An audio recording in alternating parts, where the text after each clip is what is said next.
तो हाँ जी, देखो जी, आपका नाम है मयंक और ये आपकी जन्म कुंडली का चार्ट है। कुंडली आपकी बनी है मिथुन लग्न की और आपकी जो राशि बनी है वो है मीन राशि। अगर आपकी मैं कुंडली की बात करूं, कुंडली आपकी में देखो जी, ग्रह अच्छे भी हैं, कुछ ग्रह आपके मुझे खराब भी लगे हैं, जो कि मैं पूरा विस्तार से आपको समझाऊंगा। लेकिन ये सब कुछ बताने से पहले आपको मैं थोड़ी सी बेसिक जानकारी समझा देता हूँ, ताकि जो आपको मैं भविष्यवाणी बताने वाला हूँ वो आपको अच्छी तरह से समझ आ जाए। तो बेसिक जानकारी ये है कि जो कुंडली होती है, इस कुंडली में टोटल 12 ग्रह होते हैं और 12 ग्रहों से कुछ ना कुछ देखा जाता है। तो 12 ग्रह कौन से हैं वो आप एक बार समझ लो, और वो मैं यहाँ पे लिख देता हूँ। ये है आपका पहला ग्रह, ये दूसरा ग्रह, तीसरा ग्रह, ये है चौथा, पांचवा, छठा ग्रह, सातवां, आठवां, नौवां ग्रह, 10वां, 11वां और ये 12वां ग्रह। ये जो मैंने 12 ग्रह लिखे हैं, इन 12 ग्रहों से कुछ ना कुछ देखा जाएगा। जैसे कि पहले घर से देखा जाएगा कि आपका शरीर कैसा होगा, आपकी हेल्थ कैसी होगी, स्वभाव कैसा होगा, रंग रूप कैसा होगा, पर्सनैलिटी कैसी होगी, पहले घर से देखेंगे। दूसरा घर आपके है धन जोड़ने का घर। तीसरा घर आपके छोटे भाई बहनों का है। चौथा घर आपकी है माता, मकान, वाहन का। पांचवा घर आपके बच्चों का है। छठा घर शत्रु रोग कर्जा। सातवां घर है आपकी पत्नी का घर। आठवें घर से आपकी उम्र देखेंगे। नौवें घर से भाग्य आपका। 10वां घर है आपके कामकाज का। 11वां घर है लाभ, बड़े भाई बहन, इच्छा पूर्ति। और 12वें घर से आपके खर्चे देखेंगे। तो आपने मेरी दो बातें नोट कर लेनी है। पहली बात, जो मैंने 12 ग्रह बोले हैं वो याद कर लो। दूसरी बात, इन 12 ग्रहों से क्या कुछ देखा जाएगा वो याद कर लो। और अब आप ये देखो कि आपने देखना क्या है, आपका सवाल क्या है, वो आप घर देखो। जैसे कि अगर आपका सवाल है आपके भाग्य को लेके कि आपका भाग्य कैसा होगा, तो कुंडली का 9वां घर देखना पड़ेगा, क्योंकि 9वें घर से भाग्य देखा जाता है। और 9वें घर में क्या लिखा है? 11, जो कि है कुंभ राशि, मालक बना शनि। तो आपके भाग्य के लिए हमें शनि को देखना पड़ेगा। ऐसे ही अगर आपने ये देखना है कि आपके बड़े भाई बहन कैसे होंगे, तो 11वां घर है बड़े भाई बहनों का घर। और 11वें घर में लिखा है 1, जो कि है मेष राशि, मालक बना मंगल। तो बड़े भाई बहनों के लिए मंगल को देखना पड़ेगा। ऐसे ही आपने जो भी कुछ देखना है, आपको वो घर देखना होगा, और घर का जो मालक बना है वो मालक देखना होगा। अब देखो जी, मोटा मोटा आपको बेस की जानकारी समझ आ चुकी है। अब बात करते हैं भविष्यवाणी की। और भविष्यवाणी में जो सबसे जरूरी होती है वो है दशा देखनी। ये जो 9 ग्रह होते हैं, ये 9 ग्रहों का जो असर है वो वैसे तो रहता है हमेशा, मतलब आपके ऊपर सभी ग्रहों का अभी भी असर है। लेकिन आपके ऊपर जो सबसे ज्यादा जो अभी असर है वो है जिसकी है आपके ऊपर दशा। और दशा किसकी है? दशा जो होती है वो दो प्रकार की होती है, एक महादशा, एक अंतरदशा। महादशा आपके ऊपर चली हुई है शुक्र ग्रह की, जो कि 2020 से चली हुई है, और ये 2040 में जाके खत्म होगी। काफी लंबी दशा है, अभी तो शुरू हुई है। अभी देखो जी, 11वां महीना 20 से चली हुई है। इसका मतलब ये है कि भाई आपके जीवन के ऊपर अभी जो बड़ा असर है वो शुक्र ग्रह का है आपके ऊपर। और इसका असर आपके ऊपर कितना है? 80%। मतलब आपकी 100 में से जो 80% लाइफ है, वो 80% आपके साथ जो भी कुछ हो रहा है शुक्र की वजह से हो रहा है। जो भी अभी आप खा रहे हैं, पी रहे हैं, काम कर रहे हैं, वो बड़ा कारण आपके ऊपर शुक्र का है। और बाकी बचा असर होता है 20% जिसकी होती है अंतरदशा। वो किसकी है? वो भी शुक्र की है। देखो, जो कि 11वां महीना 20 से चली है, तीसरा महीना ये, चलो ये जो छोटी दशा है ये तो आपकी तीसरा महीना 24 में भी खत्म हो जाएगी। लेकिन जो बड़ी दशा शुक्र की, वो देखो जी 40 में खत्म होगी। तो मैंने भी क्या बोला कि आपके जीवन के ऊपर जो अभी असर है वो है बड़ा शुक्र ग्रह का, क्योंकि शुक्र की ही चली हुई है महादशा, और शुक्र की ही आपके ऊपर है अंतरदशा। और एक आपके ऊपर साढ़े सती भी चली हुई है।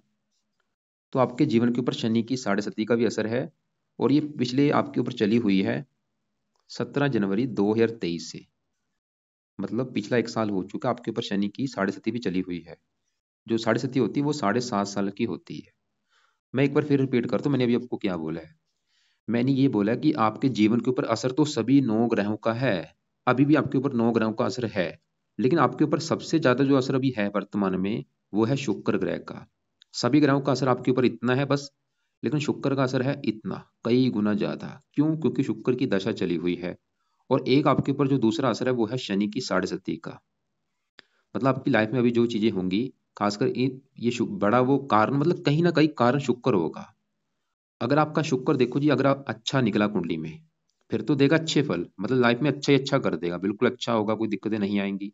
अगर ये शुक्र आपका खराब निकला, फिर आपको खराब फल देगा। अब देखो जी, आपको नहीं पता कि शुक्र अच्छा है या बुरा है। अगर आप मेरे से पूछते हैं कि शुक्र अच्छा है या बुरा है, तो शुक्र आपका मुझे खराब लगा है, जो कि आपको 100 में से 60-70% खराब फल देगा। मतलब ये आप समझ लो, आपकी जो शुक्र की दशा चली, आपका बुरा समय शुरू हो चुका है, ये आपको अच्छे फल नहीं देगा। ऐसा मैं क्यों बोल रहा हूँ? शुक्र देखो जी कहाँ बैठा है, छठे घर में। मैंने आपको सबसे पहले क्या बोला था, 12 ग्रहों को याद करना, और 12 ग्रहों से क्या कुछ देखा जाएगा वो याद करना। ये जो छठा ग्रह होता है, छठे घर से क्या देखा जाता है? छठे घर से देखते हैं रोग। रोग हो गया, कर्जा हो गया, शत्रु हो गए, कोर्ट कचहरी हो गया, चोरी ठगी विश्वासघात। ये मतलब छठा घर जो है कुंडली का अच्छा घर नहीं होता, ये एक है खराब घर। और इस घर में देखो जी, जो मर्जी ग्रह बैठ जाए वो अच्छे फल नहीं देगा, अगर वो सरल नामक विपरीत राजू लेके ना बैठा हो। मतलब शुक्र क्यों खराब है? क्योंकि एक तो वो छठे घर में है, मतलब शुक्र आपका दो तीन कारणों से खराब है। शुक्र पहला खराब होने का कारण कि वो कुंडली के छठे घर में आके बैठा है, जो कि खराब घर है। दूसरा कारण, शुक्र आपका अस्त बैठा है। तीसरा कारण, यहाँ पे ये जो बैठा है ये मंगल के घर में बैठा है, मंगल इसका है शत्रु। एक तो छठा घर, ऊपर से अस्त, क्योंकि अस्त ग्रह अच्छे नहीं होते, ऊपर से दुश्मन के घर में बैठा है। ये जो 8 लिखा है ये मंगल का घर है, और मंगल को ये अपना दुश्मन मानता है। इसकी वजह से शुक्र आपका मुझे खराब लगा है। तो क्या खराब फल देगा? शुक्र की इस कुंडली में अपनी दो घर हैं। एक तो शुक्र आपका इस घर का मालिक है 5वें घर का, और ये इस घर का भी मालिक है 12वें घर का। ये जो 5वां घर है, ये घर है आपके बच्चों का घर। अगर आपके बच्चों के बारे में जानना है कि बच्चे कैसे होंगे, 5वां घर देखेंगे। 5वां घर आपकी पढ़ाई का भी, आप कितने पढ़े लिखे होंगे, 5वें घर से देखेंगे। 5वां घर बुद्धि का भी है। तो तीन चीजें इस 5वें घर से देखेंगे, चाहे आपके बच्चे हैं, पढ़ाई है और बुद्धि। और फार्मूला मैंने क्या बोला था कि घर का मालिक देखना है। तो 5वें घर में देखो जी क्या लिखा है, 7, जो कि है तुला राशि। मालिक बनाइए शुक्र। तो 5वें घर के मालिक शुक्र को देख के डिसाइड होगा आपके बच्चों के बारे में, आपकी पढ़ाई के बारे में और आपकी बुद्धि के बारे में। और शुक्र कहाँ बैठा है? छठे घर में, रोग के घर में, शत्रु घर में। अब देखो जी, शुक्र की वजह से दो तीन खराब योग बने। एक तो संतानहीन योग बना है, 5वां घर संतान का है, तो शुक्र की वजह से संतानहीन योग बना है। शुक्र ये दिखा रहा है कि आपको संतान को लेकर कोई दिक्कतें परेशानियां आएंगी। वो दिक्कतें क्या होंगी? जहाँ तो आपकी संतान रोगी होगी, या आपके कन्या ज्यादा पैदा होगी, पुत्र कम होगा, या संतान होगी नहीं, या संतान देरी से होगी, शुक्र ये दिखा रहा है। 5 मगर पढ़ाई का आपकी पढ़ाई में विघ्न डालेगा, बुद्धि का आपकी बुद्धि को भ्रमित कर देगा, मतलब आप लाइफ में डिसीजन सही नहीं ले पाएंगे। इसके अलावा शुक्र देखो जी छठे घर को एक्टिवेट करेगा अभी, मतलब शुक्र की दशा में इस घर को एक्टिवेट कर देगा। इसकी वजह से क्या होगा? छठ घर किसका? रोग। तो शुक्र आपको आपको भी रोगी बनाएगा। मतलब शुक्र छठे घर में बैठा रोग के घर में आपको रोगी बनाएगा। कौन सा रोग देगा? शुक्र के जो रोग हैं आपको होंगे, जैसे कि शुक्र किसका कारक है? शुक्र है गुप्त अंगों का कारक। अभी शुक्र की दशा में आपको कोई गुप्त रोग पैदा हो सकता है, जैसे कि आपको पेशाब में शक्कर की बीमारी, डायबिटीज वगैरह, प्रमेह, मधुमेह, पेशाब का कोई और रोग हो गया, लिंग का रोग हो गया, लिंग हो गया, वीर्य हो गया, अंडकोश हो गया। मतलब जो गुप्त अंग हमारे होते हैं, देखो जी सबको पता है गुप्त अंग कौन से, गुप्त अंगों से रिलेटेड ये आपको कोई गुप्त रोग पैदा कर सकता है। इसके अलावा शुक्र जिन चीजों का कारक है, कारक किसका होता है? शुक्र देखो जी पत्नी का भी कारक है, विवाह का भी कारक है। ये आपको पत्नी संबंधी भी दिक्कतें पैदा कर देगा, विवाह संबंधी दिक्कतें पैदा कर देगा। और ये 7वें घर का भी कारक है, 7वां घर पत्नी का है। आपका एक सवाल था कि आपका तलाक हो चुका है, उसका देखो जी बड़ा कारण है शुक्र। क्योंकि शुक्र तीन चीजों का कारक है विवाह के लिए। 7वां घर पत्नी का है, विवाह का कारक है, और पत्नी का कारक है। पत्नी, विवाह और 7वां घर। शुक्र का लड़कों की कुंडली में सही होना बहुत जरूरी होता है। अगर शुक्र लड़के की कुंडली में खराब है, तो उसको विवाह संबंधी दिक्कतें आती हैं। जैसे कि आपका शुक्र खराब है, तो आपको विवाह संबंधी भी दिक्कतें जो आई हैं, इसका बड़ा कारण है शुक्र। और शुक्र है लग्जरी लाइफ का स्वामी, आपको लग्जरी लाइफ के सुख में कमी कर देगा। और ये 12वें घर का स्वामी खर्चे बढ़ा देगा, आमदन कम कर देगा। मतलब आप ये एक लिख लो, क्योंकि शुक्र आपको अभी मैंने बुरे फल बता दिए हैं। अब देखो जी, क्योंकि दशा तो अभी देखो चली है, अभी तो भाई 40 में जाके खत्म होनी है। मतलब आप लिखो, क्या लिखना है? एक पेन कापी लो, उसमें लिखना है कि अगर आपने शुक्र ग्रह को सही कर लिया, क्या फायदे होंगे। नीचे आंसर लिखो। सबसे बड़ा फायदा क्या होगा? आपको लाइफ में संतान का सुख मिलेगा, आपको पत्नी का सुख मिलेगा, विवाह का सुख मिलेगा, आप गुप्त रोगों से बचेंगे, आप कर्जे से बचें, क्योंकि ये छठे घर में बैठ कर आपको कर्जदार भी बना सकता है। आप कर्जे से बचेंगे और आप दुश्मनों से बचेंगे। दुश्मन कौन से? गुप्त शत्रु, क्योंकि शुक्र गुप्त अंगों का गुप्त है, तो गुप्त शत्रु बढ़ा देगा। इसके अलावा ये ननिहाल का भी घर है, ननिहाल को भी लेकर दिक्कतें पैदा होंगी, तो वो भी दिक्कतें आपको नहीं है। मतलब कई फायदे होंगे शुक्र को सही करने से। पत्नी का भी सुख मिल जाएगा, बच्चों का सुख मिल जाएगा, हेल्थ भी अच्छी रहेगी, कर्जे से बचेंगे, रोगों से बचेंगे, खर्चे कम हो, हजारों फायदे भाई। इसका सही होना आपके लिए बहुत जरूरी है। आपकी जो भी दिक्कतें भी आ रही हैं, चाहे आपकी नाइट शिफ्ट है, जो भी दिक्कतें हैं, कहीं ना कहीं कारण ये शुक्र है। अगर ये अच्छा होता कुंडली में, फिर तो दशा अच्छी जानी थी। तो सवाल कि इसके लिए क्या उपाय किया जाए, आपको मैं 5-6 उपाय बताऊंगा, कोशिश करो ज्यादा से ज्यादा उपाय करने की। तो सबसे पहला उपाय जो शुक्र का आपने करना है, वो है आप इसके जो, क्योंकि शुक्र देखो जी दानवों का गुरु है, इसके उपाय आप चाहे सुबह कर लो चाहे शाम को, वैसे मेरे हिसाब से शाम को कर लेना। तो शुक्र का जो उपाय है, पहला उपाय, आप इसके मंत्रों को एक बार करो पूरा, संकल्प लेके। इसके 16 हेयर मंत्र हैं, वो सबसे पहले तो 16 हेयर मंत्र पूरे करो, लेकिन मैं बोलूंगा 4 गुना ज्यादा कर लो, अच्छा होगा। मतलब आपने दूसरा कोई उपाय नहीं करना, खाली एक समझ लो, एक ही उपाय है, पहले तो ये पूरा करो। आज जैसे कि देखो जी मंगलवार है, अभी जो शुक्रवार आएगा उसकी वेट करो। शुक्रवार से आपने स्टार्ट करना है, संकल्प ले लेना है। कैसे लेना, आप ये बोलना कि हे शुक्र देवता जी, मेरा नाम मयंक है, मेरी जात ये है, गोत ये है, आपकी मेरे ऊपर चल रही है बड़ी महादशा, और आप मेरी कुंडली के छठे घर में बैठे हैं, और आप हैं पांचवें घर के मालिक, जो कि है संतान का घर, और मुझे अभी तक कोई संतान का सुख नहीं मिला। इसके अलावा आप पत्नी के भी कारक हैं। मेरा जो विवाह हुआ था उसमें तलाक हो चुका है, मुझे मतलब पत्नी का भी सुख नहीं मिला, और मैं चाहता हूँ प्लीज आपका जो भी बुरा फल मिल रहा है वो मुझे ना मिले। मैं चाहता हूँ मुझे संतान का भी सुख मिले, मुझे पत्नी का भी सुख मिले, आप मेरी हेल्थ भी अच्छी हो, मैं गुप्त रोगों से भी बचूं। मतलब आपके जो भी बुरे फल हैं वो प्लीज प्लीज मुझे ना मिलें। इसलिए आज से आपके मैं मंत्रों की जो संख्या है वो पूरी करने जा रहा हूँ। इस प्रकार आप संकल्प लो शुक्रवार से, ये 16 हजार या 4 गुना ज्यादा, आपकी मर्जी, चाहे 16 कर लो चाहे 4 गुना ज्यादा, ये मंत्र पूरे करो।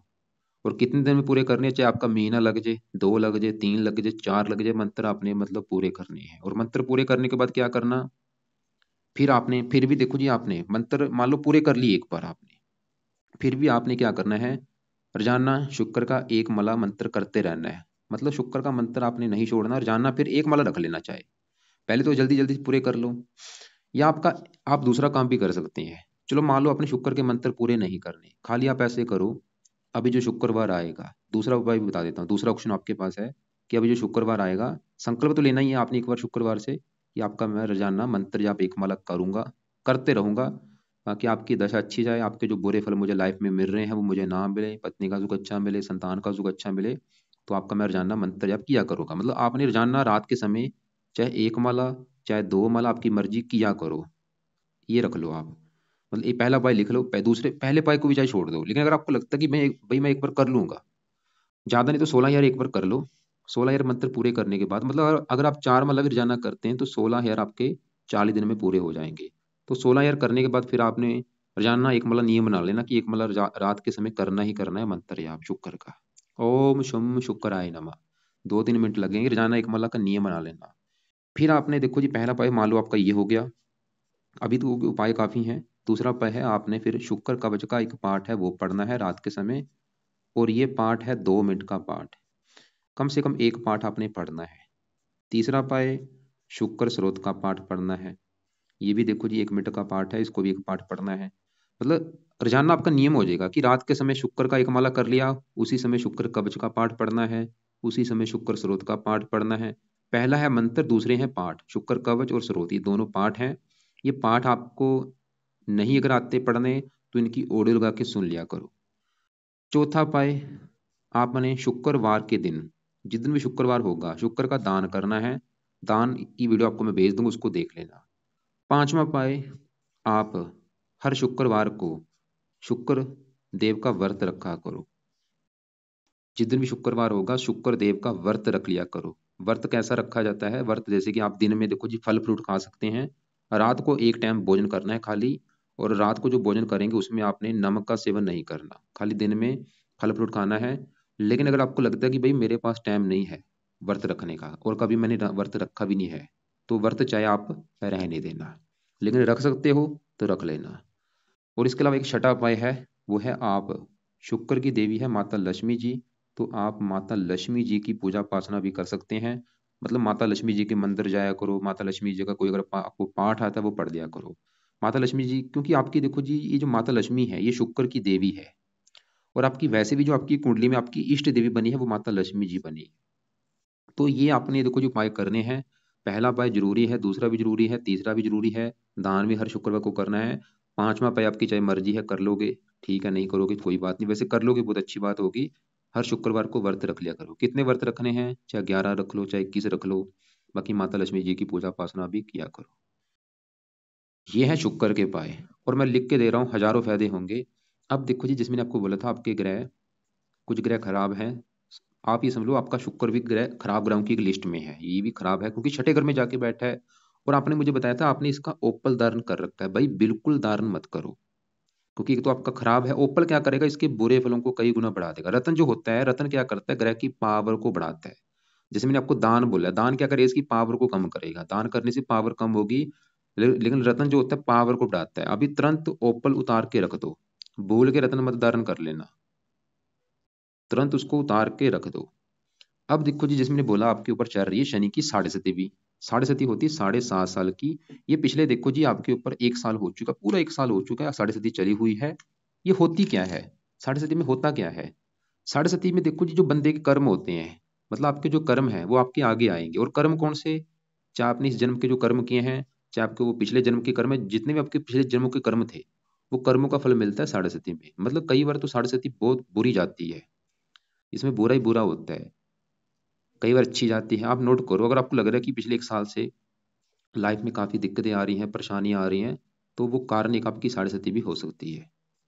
अगर आपको लग रहा है कि भाई ज्यादा दिक्कतें नहीं आ रही, अच्छे फल भी मिल रहे हैं लाइफ में, तो हो सकता है ये आपकी अच्छी जा रही हो। लेकिन कई बार देखो जी बहुत ज्यादा खराब फल देती है, कई बार बहुत ज्यादा अच्छे फल भी देती है, कई बार रले मिले भी जाती है, मतलब अच्छी भी होती है बुरी भी होती है।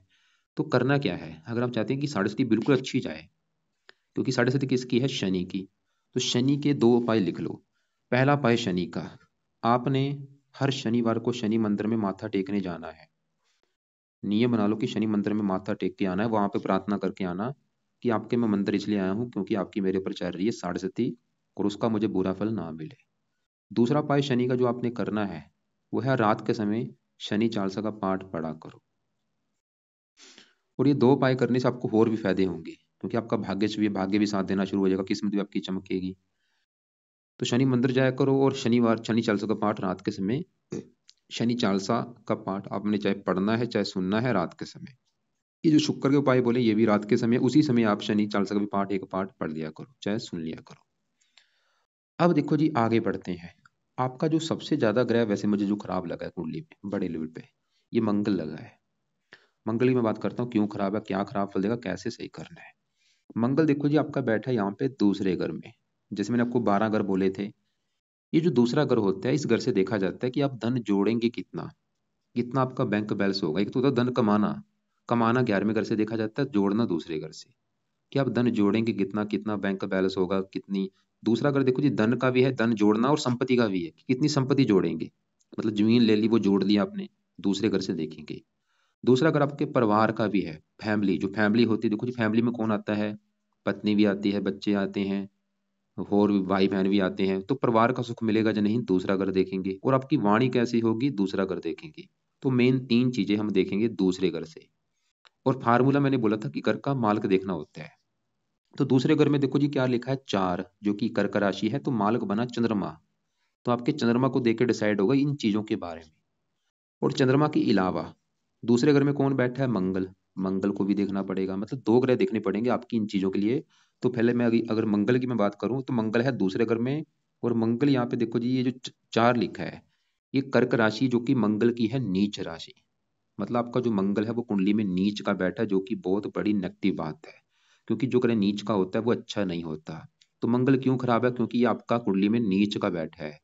ये 2-3 कारणों से खराब है। एक तो ये छठे घर का भी मालिक है, मार्केश भी है, मतलब एक तो नीच का बैठा है दूसरे घर में।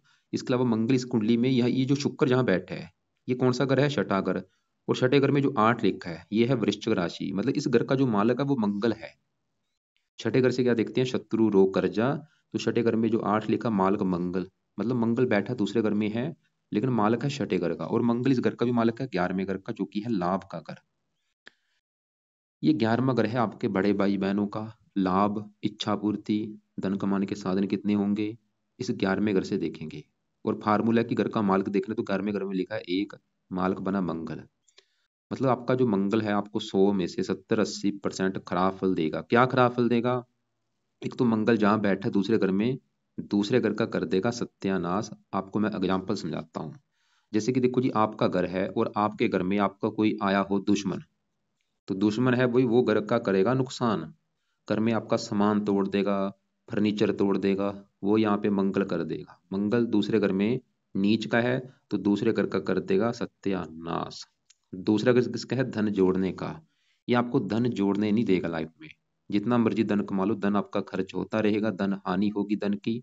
इसके अलावा दूसरा घर है फैमिली का, परिवार का। आपको फैमिली का सुख मिलने नहीं देगा, कुटुंब को लेकर दिक्कतें आएंगी। दूसरा अगर वाणी का, आपकी वाणी कठोर कर देगा, आपको क्रोधी बनाएगा, जिद्दी बनाएगा, हट्टी बनाएगा, आपको गुस्से वाला बनाएगा। और आपके गुस्से की वजह से बिगड़ेंगे आपके काम। इसलिए भाई अपनी वाणी पे कंट्रोल करो। सख्ती से बोल रहा हूँ, वाणी कंट्रोल करोगे लाइफ में आगे बढ़ पाओगे, क्योंकि वाणी आपकी कर देगा सख्त बहुत ज्यादा, जिद्दी, क्रोधी, हट्टी। इसके अलावा मंगल आपकी कुंडली में किस घर का मालक है? छठे घर का। छठे घर से क्या दिखते हैं? रोग।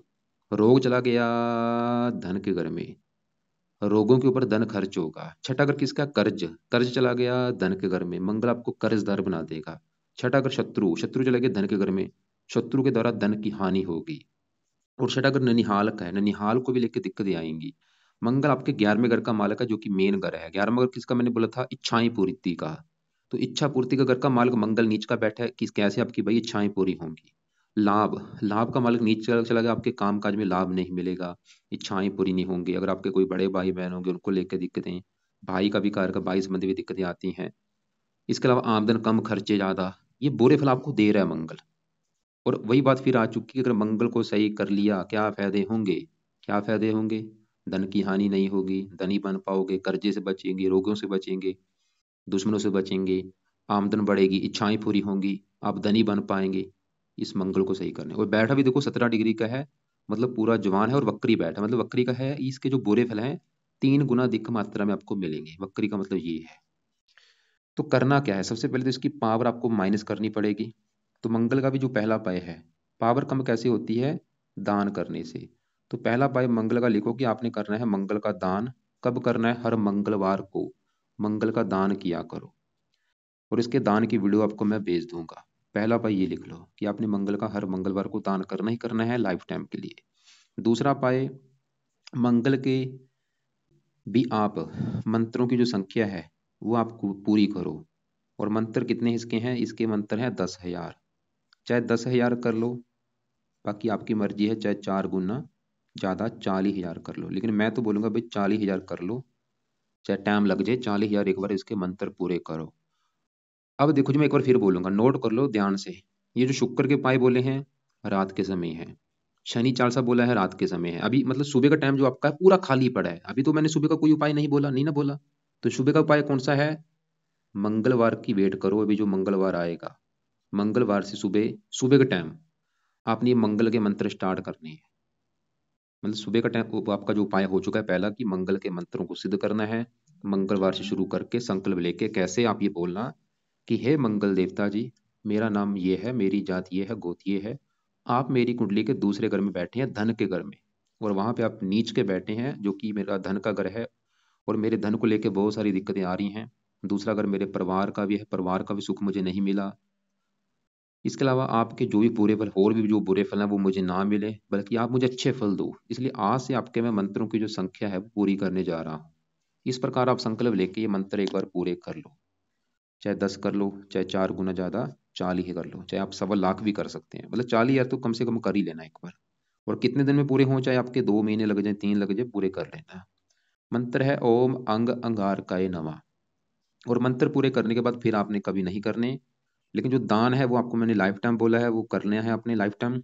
और तीसरा पाई इसका वो है मंगल कवच का पाठ और मंगल स्रोत का पाठ। ये आपने भाई पढ़ने हैं सुबह के टाइम रोजाना। 2-2 मिनट के पाठ हैं, रोजाना पढ़ने हैं, चाहे इसको सुन लिया करो रोजाना। और पांचवा पाए मंगल के जो देवता हैं हनुमान जी हैं। तो हनुमान जी की पूजा उपासना भी आपने करनी है, हनुमान मंदिर जाया करो या हनुमान जी का कोई पाठ पढ़ लिया करो। और अगर आप हनुमान जी का पाठ पढ़ेंगे, आपकी ये साढ़े सती भी आपको बुरा फल नहीं देगी, और भी कई फायदे होंगे हनुमान जी का पाठ करने से। साढ़े सती के लिए अच्छा है, राहु के लिए अच्छा है, मंगल के लिए अच्छा है। तो हनुमान जी का पाठ, चाहे वो हनुमान चालीसा है, जो भी आपको पाठ आता है, सुबह के टाइम पढ़ लिया करो। तो मैंने क्या क्या बोला, पहले तो मंगल के मंत्र एक बार पूरे करने हैं, उसके बाद मंगल कवच और स्रोत के पाठ पढ़ने शुरू करना। मतलब पहले मंत्र पूरे कर लो, उसके बाद ये पाठ पढ़ने शुरू करने हैं। और बाकी हनुमान जी का भी पाठ सुबह के टाइम पढ़ लिया करो। और दान तो हर मंगलवार को करना ही करना है, वीडियो भेज दूंगा, उसको देख लेना। वैसे मेरे चैनल पे भी आप जाकर देख लेना कि दान की वीडियो बना रखी, मंगल का क्या दान होता है, उसमें जो दान सही लगे वो किया करो। अब देखो जी, पहला ग्रह आपका मैंने जैसे बोला शुक्र खराब है, उससे भी ज्यादा खराब मंगल है, क्योंकि वो नीच का है और मंगल के और भी बुरे फल हैं। अब देखो जी, ये जो राहु है, ये राहु भी आपका मुझे खराब लगा है। क्यों? राहु कहाँ बैठा है? चौथे घर में। जैसे आपको मैंने बोला है 12 करोड़ से कुछ ना कुछ देखा जाता है। ये जो चौथा घर है, देखो जी, चौथा घर होता किसका है? चौथा घर है आपकी भाई माता का घर। माता कैसी होगी, आपका मकान कैसा होगा, आपका वाहन कैसा होगा, आपकी भूमि जमीन जायदाद नौकर चाकर कैसे होंगे, चौथे घर को देखना पड़ेगा। और चौथे घर का मालक जो है, चौथे घर में देखो लिखा है 6, 6 है कन्या राशि, मालक बना बुध। तो चौथे घर के मालक बुध को देखना पड़ेगा इन चीजों के लिए, जो भी मैंने बोली। क्या क्या बोला है? माता, मकान, वाहन। तो चौथे घर के मालक बुध को भी देखना पड़ेगा। और बुध के अलावा चौथे घर में बैठा है राहु, राहु को भी देखेंगे। तो सवाल है कि राहु क्यों खराब है? राहु देखो जी, जब भी चौथे घर में होता है, क्योंकि चौथा घर 8वां और 12वां, इन घरों में राहु अच्छा फल नहीं देता। चौथा घर किसका है? राहु क्या कर देगा? चौथा घर है माता का। तो राहु आपकी माता के सुख में कमी कर देगा। क्या कमी करेगा? जहाँ तो माता से आपकी बनेगी नहीं, या माता आपकी बीमार होगी, या माता की लाइफ में कोई कष्ट आएगा। ऐसे ही चौथा घर है मकान का, ये आपको मकान के सुख में कमी कर देगा। जहाँ तो आपके पास खुद का मकान होगा नहीं, या आप मकान ले भी लेते हैं, मान लो आपने मकान ले भी लिया, तो उस मकान को लेकर दिक्कतें आएंगी आपको। वो दिक्कतें क्या होंगी? जहाँ तो मकान को लेकर कोई विवाद होना हो, या मकान में चोरी होना हो, या मकान की दीवार गिर जाए, या मकान में वास्तु दोष हो।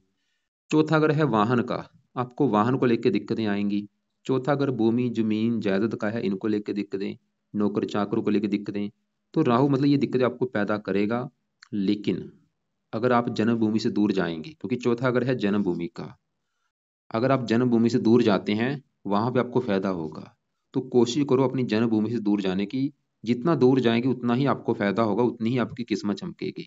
मतलब ये सुख मिलेगा आपको, मकान वान का सुख मिल जाएगा, लेकिन जन्मभूमि से दूर जाने पर। बाकी फिर भी आप ये राहु के उपाय करो, ताकि ये दिक्कतें आपकी लाइफ में ना आए। अगर मतलब आपने राहु को सही कर लिया, आपको मकान का भी सुख मिलेगा, वाहन का सुख अच्छा मिलेगा, माता को लेकर कोई दिक्कतें नहीं आएंगी। और राहु की 3 दृष्टियां भी हैं, 5वीं यहाँ पे, 7वीं यहाँ पे, काम काज में भी दिक्कतें पैदा करेगा।